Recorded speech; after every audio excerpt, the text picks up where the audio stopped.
Halo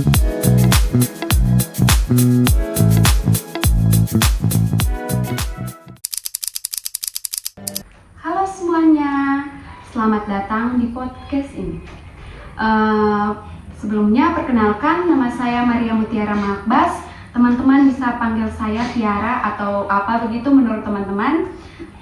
Saya di sini sebagai mahasiswa aktif Prodi Kehutanan Fakultas Pertanian Universitas Nusa Cendana. Teman-teman, di podcast kali ini kita akan membahas tentang korupsi. Nah, korupsi bukan hanya soal uang yang hilang atau pejabat yang tidak jujur. Lebih dari itu korupsi itu. Korupsi bisa merusak fondasi pembangunan negara, membuat layanan publik jadi buruk, dan bahkan memperlambat pertumbuhan ekonomi. Bayangkan, dana yang seharusnya digunakan untuk membangun sekolah, rumah sakit, jalan raya, malah hilang karena tindakan korupsi. Akibatnya, kita semua yang dirugikan ya teman-teman. Nah, dalam episode kali ini, kita akan ngobrol santai tapi sedikit serius tentang kenapa sih korupsi itu berbahaya dan bagaimana pendidikan anti korupsi bisa jadi solusi buat kita semua, khususnya kita yang sebagai mahasiswa. Oke, dalam podcast kali ini saya ditemani oleh teman-teman saya berjumlah 6 orang yang sangat cantik dan ganteng. Yuk saya perkenalkan. Oke baik, langsung saja. Yang pertama ada teman Kety Sarah Francisca Melese atau biasa dipanggil Kakak Kety. Halo Kakak Kety. Kemudian ada teman Clementinus Fendi Seran atau biasa yang kita panggil Kakak Fendi. Halo Kakak Fendi. Baik, selanjutnya ada teman kita Maria Suryani Limut atau biasa dipanggil Yen. Halo Yen. Lalu ada teman kita Kurnia Dwi Maulida atau biasa dipanggil dengan Dwi. Halo Dwi. Lanjut ada Kakak Michelle Jacqueline Lebrina Pelokila atau biasa kita panggil dengan Michelle. Halo. Dan yang terakhir ada teman kita dari Semau, yaitu Email Meliana Kudang atau biasa kita panggil dengan Email. Halo Email. Oke, sekian perkenalan dari saya. Kita langsung saja membahas terkait mengapa korupsi itu berbahaya. Oke baik teman-teman, langsung saja kita masuk ke topik pembahasan kita kali ini. Kita sedikit ngobrol singkat namun serius ya teman-teman. Untuk Kakak Kety. Kakak Kety sebagai mahasiswa aktif Prodi Kehutanan, kira-kira kenapa sih pendidikan anti korupsi itu penting banget buat kita, Kakak? Oke baik, terima kasih Tiara. Jadi pendidikan anti korupsi itu penting supaya kita bisa membangun karakter jujur dan berintegritas sejak dini. Di kampus kita nilai-nilai Pancasila dan sikap anti korupsi sudah masuk ke kurikulum agar kita tidak cuma paham tentang teorinya saja, tetapi kita juga terbiasa menolak akan korupsi dalam kehidupan sehari-hari. Ya, itu menurut saya. Terima kasih. Oke baik Kakak, terima kasih. Ya. Kita lanjut saja pertanyaan berikutnya buat teman kita Fendi nih. Menurut Kakak Fendi, bagaimana sih peran pemimpin dalam menanamkan nilai anti korupsi ini? Baik, terima kasih host. Jadi menurut saya pemimpin harus jadi contoh nyata, bukan hanya sekedar berbicara. Seperti pemimpin korupsi yang hanya bisa makan uang negara namun etikanya sangat buruk. Jadi generasi muda seperti kita jadi kehilangan harapan dan budaya korupsi makin merajalela. Sehingga sikap jujur dan bertanggung jawab harus melekat pada pemimpin supaya bisa menginspirasi masyarakat. Oke baik Kakak.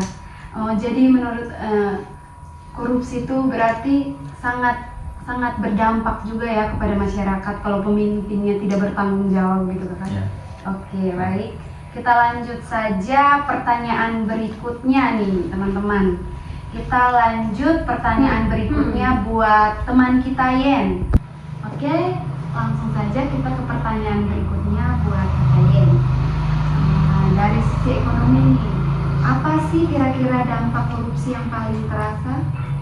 Oke, baik, terima kasih teman Tiara. Jadi menurut saya sendiri, korupsi ini merupakan penghambat utama dari pertumbuhan ekonomi di negara kita sendiri, di negara Indonesia. Korupsi juga bikin negara kita jadi susah berkembang. Negara juga kehilangan banyak pendapatan pajak dan badan usaha milik negara karena uangnya pada bocor.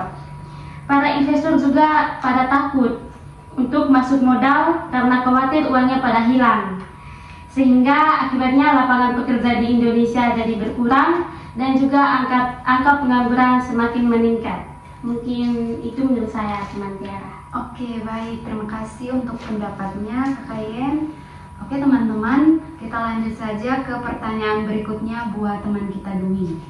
Dwi, bagaimana sih kira-kira dampak korupsi terhadap etos kerja dan birokrasi? Oke, sebelumnya terima kasih untuk pertanyaan yang diberikan oleh Saudara Tiara. Jadi menurut saya sendiri, jika korupsi sudah merajalela, maka nilai kejujuran menjadi langka. Hal ini menyebabkan banyak pegawai yang malas bekerja karena mereka berpikir bisa mendapatkan uang lewat korupsi.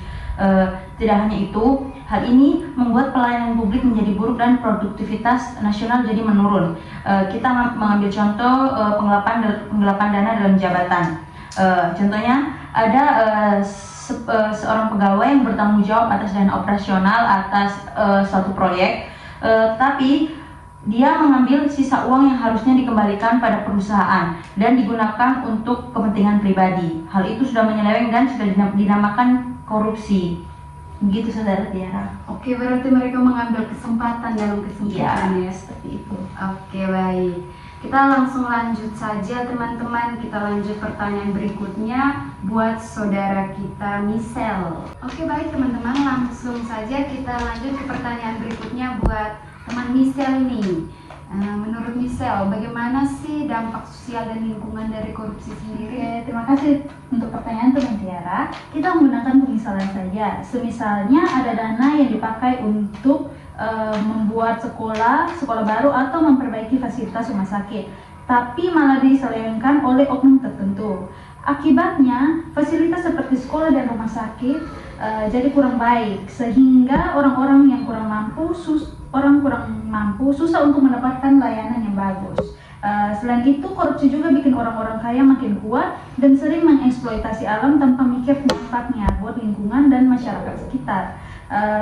Lalu dampak lain korupsi ini bikin harga layanan publik jadi lebih mahal, kesenjangan sosialnya makin lebar, dan membuat orang jadi kurang percaya sama pemerintah. Jadi korupsi nggak cuma bikin membuat kita rugi materi, tapi juga membuat kita hidup masyarakat semakin susah dan lingkungan makin rusak. Seperti itu, Ya, terima kasih ya buat pendapatnya teman Michelle. Lanjut saja kita ke pertanyaan berikutnya yang terakhir nih teman-teman, buat teman email. Menurut teman email, bagaimana sih pengaruh korupsi terhadap politik dan hukum? Boleh dijelaskan? Oke, terima kasih teman Tiara atas pertanyaannya.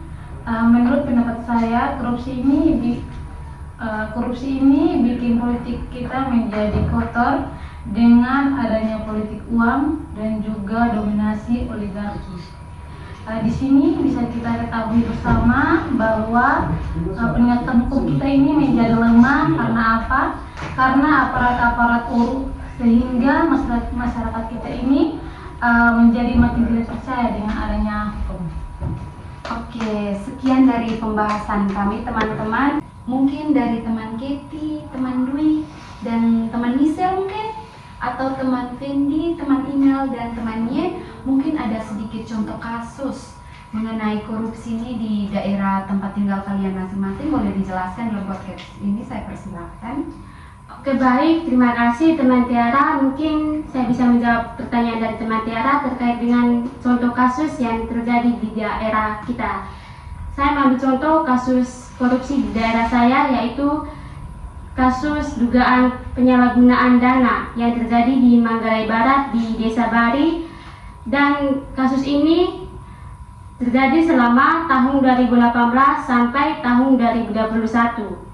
Jadi berdasarkan hasil audit investigasi Inspektorat Kabupaten Manggarai Barat pada September 2022, ditemukan beberapa bentuk dugaan penyimpanan.